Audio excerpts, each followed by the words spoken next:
ধরে টান দিছে, এই তুমি কার লগে যাও, তুমি আমার বউ। আর মেয়ে লোকটা গোলাই ফেরে গেল, এমকে চাই দেখে, এমকে চাই দেখে একই মেয়ে লোক, একটা স্বামী দুইটা। এখনো কয় আমার বউ, শয়তানে কয় আমার বউ। আসল স্বামী কয় আমার বউ, শয়তানে কয় আমার বউ। হাইরে মস্ত জ্বালা হয়ে গেল। এই সময় হযরত আলী ওইখান দিয়ে আসতেছিল। হযরত আলী দেখে কি এরকম খুব টানাটানি লাগছে, মেয়েটার মাঝখান দিয়ে ফাইরে দেবো গা বউটার, এরকম টানাটানি করতেছে। হযরত আলী আয়েশা তখন বললো, এই কি হয়েছে, তোমরা এরকম করতেছো কেন রাস্তায়? তখন এই যে আসল ওর আগে ওই শয়তানে কয়, কয় আমার বউ এই মানুষটাই নিয়ে যাইতেছে, শুদ্ধ বিচার করে থুয়ে যান আপনি, আপনারে মানছি। এখন যে আসল স্বামী সেও কয়, একের আল্লাহর দোহাই, আমারই বউ, এটা কোন থেকে আইছে আমি চিনিও না, আই আমার বউরে নিয়ে যাবার চাই। হযরত আলীও সমস্যায় পড়ল। সমস্যায় পড়ে একটু ডুব দিল বেলায়েতের ঘরে। সামনেই খাড়া, কিন্তু বেলায়েতে চলে গেছে। বেলায়েতে গিয়ে তখন জানলো যে এটা শয়তান, ওইটা আসল আদম। চিনে তখন ডাক দিয়ে বললো, এইছে জারির বউ আমরা ন্যায় বিচার করে তারই দিব আমি। এই যে আমার সঙ্গে একটা বদনা আছে, এই যে বদনা, বদনি, কেউ বন্দিও কই, এই যেটা নাল আছে, এই নালের ভিতর দিয়ে যায় যে এই মুখ দিয়ে বাইরে বের পারবো বউ তারিখ। এখন আদম কয় যে হাই রে হাই, এর ভিতর দিয়ে তো আমি যাইতে পারবো না, আমার তো সম্ভবই না, আমি আল্লাহর আদম, আমার তো সম্ভব না, আমি মানুষ, এই নালের ভিতর দিয়ে যাম কি করে? যাক সালের বউ যদি যাই যাইবে, আর এর নিকের মাথা মেরে লাভ নেই। কি তোমরা কথা কও না কে? ওই আসল স্বামীটাই কিন্তু এই কথা মনে মনে ভাবতেছে, এর ভিতর দিয়ে যাওয়া সম্ভব না। শয়তান জিজ্ঞেস করছে, এই তুমি তুমি কি কও? বলে আমি পারব না এই নালের ভিতর দিয়ে যাইতে। তাহলে তোমার বউ না, তুমি পারবা? যদি না পারো তাহলে তোমরা বউ কেউ পাইবে না, আমি নিয়ে যাও। শয়তানে ভাবতেছে পরের ঘরে যদি টিক্কা মারবার পারি ক্ষতি কি? হ্যাঁ,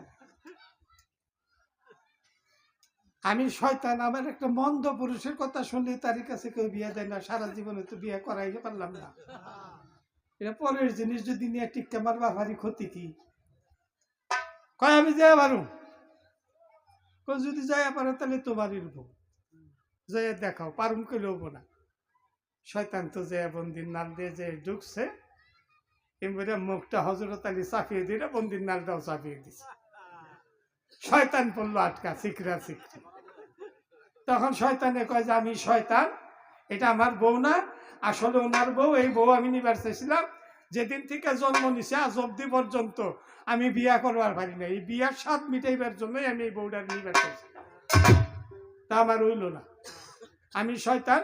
হে হযরত আলী, তুমি আমার দয়া করে মাফ করে দাও, আল্লাহর রাস্তা আমি এই দেশেই থাকুম না। বহুত কান্দাকাটির পরে হযরত আলী ছাইরা দিল তারে, বলে এই মদিনা শহরে, মক্কার ভিতরে তুই শয়তান থাকতে পারবি না। বলে থাকুম না। এই থাকুম না কইল, পরে তখন ছাইরা দিল। শয়তানের যে জবানের দাম নাই, হযরত আলী কিন্তু তা জানে না। তো যাই হোক, তুমি যত শয়তানি হও না কেন, তোমার শিক্ষা দেওয়ার মতো জায়গা আছে। হিসাব করলে আপনারা বেশিরভাগই, শতকরা ৮০ জন ওই শয়তানেরই পোলা বানাইবেন। আদমের খুব একটা হইবেন না। যারা বাবা মা এরা মানে না, তারা কার সন্তান? তারা এই শয়তানের সন্তান। যারা পীর মুর্শিদকে মানে না, দান দক্ষিণা করে না, হাদিস কুরআন মানে না, তারা এই সংসারেরই এই শয়তানেরই বংশধর। খালি বংশ না, তারই ফুলাপান ওর কাছে বয়াত করছে তারা। তো যাক, শয়তানের সম্বন্ধে বেশি কথা কইয়া দরকার নাই। একটা প্রশ্ন রাখছে, আমি যদি এত শয়তান আমার আল্লাহ বানাইলো কেন? দেখো, সোনার পিতল একরকমই প্রায় দেখা যায়, তাই না? পিতলের উপরে ময়লা ভরে, সোনার উপরে কিন্তু কোনো কাই পড়ে না।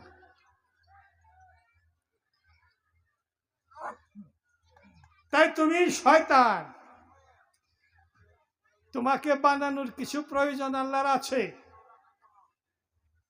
আল্লাহর পরহেজগারী, আল্লাহওয়ালা, আল্লাহর ভক্ত কতজন? এই শয়তান একদিন কইছিল, আল্লাহ লানতের তক্তা যদি আমার গলায় দিলা, তাহলে তোমার কাছে আমি একটা আমার সুপ্রিম পাওয়ার চাই। বলে কি পাওয়ার? বলে তোমার আদমের রগ রেশায় ভিতরে ভিতরে সব জায়গায় জানি যাইতে পারেনি। আল্লাহ বললো পাওয়ার দিলাম, কিন্তু তুমি সব জায়গায় যাইতে পারবা, আমার খাঁটি আদমের কাছে তুমি যাইতে পারবা না। যাদের কাছে বেলায়েত থাকবে, যাদের কাছে নবুয়ত থাকবে, যাদের কাছে ইলমে মারিফত থাকবে, যাদের কাছে ইলমে শরীয়ত থাকবে, শয়তান এই কয়টা জায়গায় তুমি যাইতে পারবাই না, তোমার দমই নাই। তো যাক, এই শয়তানের কথা দিলাম ছেড়ে, এবার আবার নবুয়ত বেলায়েত নিয়ে কিছু কথা জিজ্ঞাসা কর। নবুয়তের জন্ম কোথায়? না না, আমি উল্টা বলতেছি, বেলায়েতের জন্ম কোথায়? বেলায়েতের নামাজ কি? বেলায়েতের জায়নামাজ কি? আমি লম্বা আলাপ করব না, ছোট্ট করে বলে যাই, আপনারা শুনেন ভাই। আল্লাহ রসুল যখন মেরাজে গেল, আল্লাহ তখন বলছিল, হে দোস্ত, বেমরিদান কিন্তু আমার আরো শেষ হয়ে যাবে না। তুমি কি দোস্ত মরিদ টরিদ হইছ, বয়াত পড়ছ, তওবা পাঠ করছ? আল্লাহ রসুল বললেন, না তো আল্লাহ। আপনি এত খবর আপনার জিবরাইলকে দিয়ে দেন, এই খবরটা কেন দেন নাই? এখন এখানে আপনি আর আমি, আর তো কেউ নাই, তাহলে বয়াত আমি আপনার কাছেই পরিবার চাই। আল্লাহ বললো, তাই নাকি দোস্ত? বলো হ।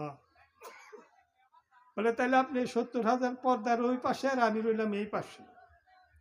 এই 70,000 নূরের পর্দার নিচ দিয়ে যে একটা হাত চাইব, ওই হাতের মধ্যে ধরে আপনি বয়াত করবেন। বেলায়েতের কথা খুব নীরব, কিন্তু